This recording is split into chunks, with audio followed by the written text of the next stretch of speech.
Assalamualaikum warahmatullahi wabarakatuh. Perkenalkan, kami dari KLS KPI 4B akan mempresentasikan tentang rancangan aplikasi dakwah empatik berbasis algoritma. Perkenalkan, nama saya Aurel Rizky-Nurulhuda dengan NIM belakang 054. Perkenalkan, nama saya Lutfi Yuniarti, NIM 053. Perkenalkan, nama saya Fadila Hidayatullah dengan NIM belakang 046. Maka berikut ini kami paparkan terkait rancangan materi aplikasi dakwah empatik berbasis algoritma.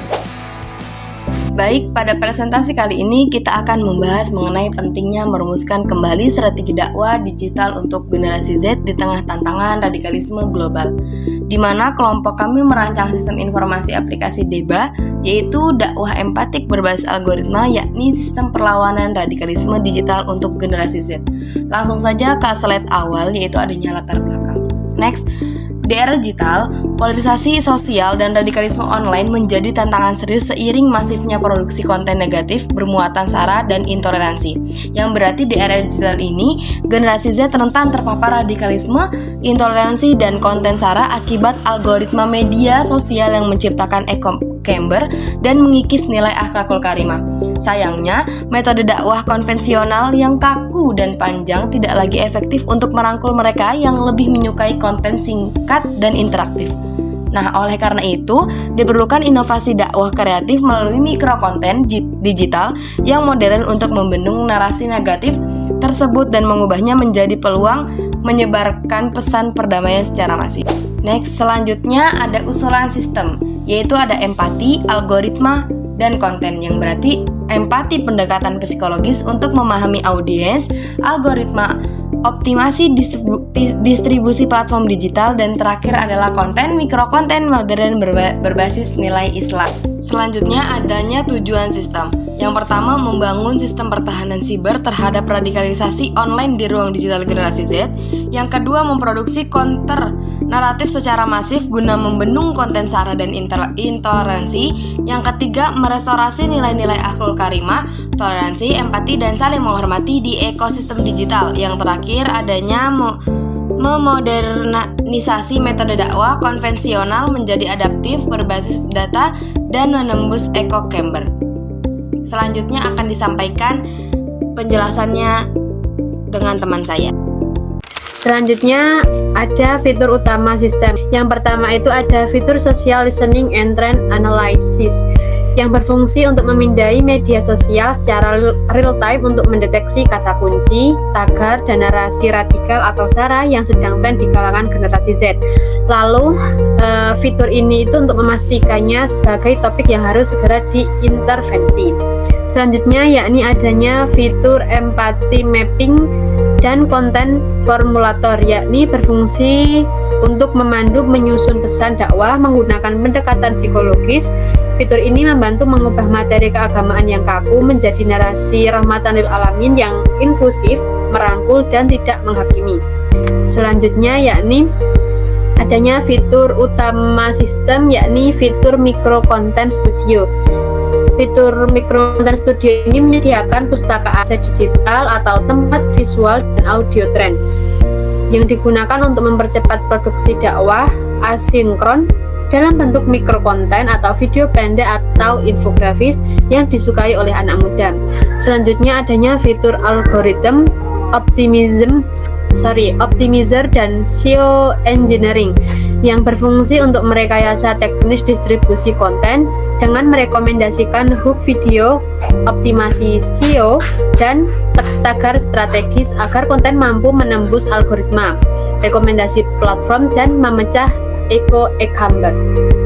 Selanjutnya ada fitur echo chamber penetration tracker yang berfungsi untuk mengevaluasi efektivitas dampak konten dengan melacak apakah pesan dakwah berhasil terjangkau pengguna di luar kelompok internal atau audiens baru yang rentan terpapar intoleransi. Selanjutnya ada alur sistem yang akan dijelaskan oleh rekan kita, Dila. Baik, terima kasih. Melanjutkan pemaparan, yaitu alur sistem. Jadi yang pertama adalah mendeteksi isu, yaitu analisis tren dan juga sentimen negatif secara real time. Yang kedua, empati dan juga pemahaman. Nah, ini digunakan untuk memahami psikologi audiens dan juga akar permasalahan oleh Gen Z. Kemudian yang ketiga, merancang pesan, yaitu narasi damai berbasis Islam rahmatan lil alamin. Kemudian yang keempat adalah memproduksi konten berupa mikrokonten, yaitu video pendek dan juga infografis. Selanjutnya yang kelima yaitu optimasi algoritma berupa hook, SEO, hashtag, dan juga golden time posting. Kemudian yang terakhir adalah mendistribusi dan evaluasi melalui sebar, pantauan metrik, dan juga evaluasi digital. Next.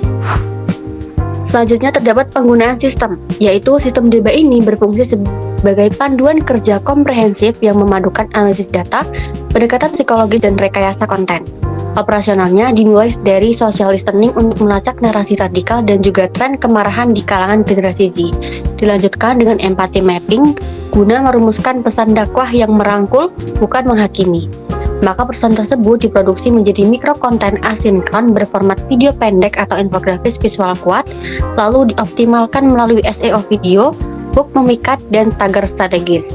Dengan mekanisme ini, konten dakwah tidak hanya menjangkau kelompok internal, tetapi mampu menembus sistem rekomendasi media sosial untuk menyasar pengguna yang mulai terpapar intoleransi secara organik dan juga tepat sasaran. Next. Selanjutnya terdapat manfaat sistem. Jadi penerapan sistem DEBA ini memberikan manfaat besar dalam melakukan intervensi radikalisme secara efektif dan juga tepat sasaran langsung di ruang digital tempat generasi Z itu berkumpul. Dengan pendekatan yang berbasis data dan psikologi audiens, sistem ini meningkatkan efisiensi para kreator dakwah melalui produksi konten modern yang terstruktur dan juga sistematis. Lebih jauh lagi, sistem ini mampu menembus gelembung informasi yaitu echo chamber untuk meluaskan jangkauan narasi Islam rahmatan lil alamin kepada audiens yang rentan terpapar intoleransi, bukan hanya kelompok internal. Pada akhirnya, kehadiran DEBA berkontribusi dalam merestorasi iklim media sosial menjadi lebih sehat dengan menghadirkan konten yang mempromosikan nilai akhlakul karimah, toleransi, dan perdamaian di tengah maraknya polarisasi digital. Next. Terakhir itu kesimpulan alasan mengapa kami ingin membuat sistem DEBA ini, karena DEBA adalah jawaban strategis di tengah disrupsi digital. Dengan empati, presisi pesan, dan kecerdasan algoritma dakwah yang bertransformasi menjadi intervensi penyelamat generasi, dan melalui alur kerja yang sistematis mulai dari deteksi isu, pemahaman empati, perancangan pesan Islam rahmatan lil alamin, hingga produksi mikrokonten yang diestimasi secara algoritma, sistem ini berhasil memodernisasi dakwah konvensional yang kaku menjadi lebih adaptif dan berbasis data.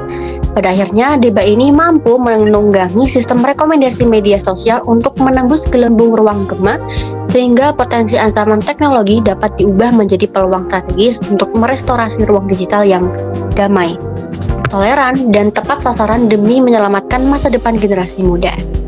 Seperti itu untuk pemaparan kami.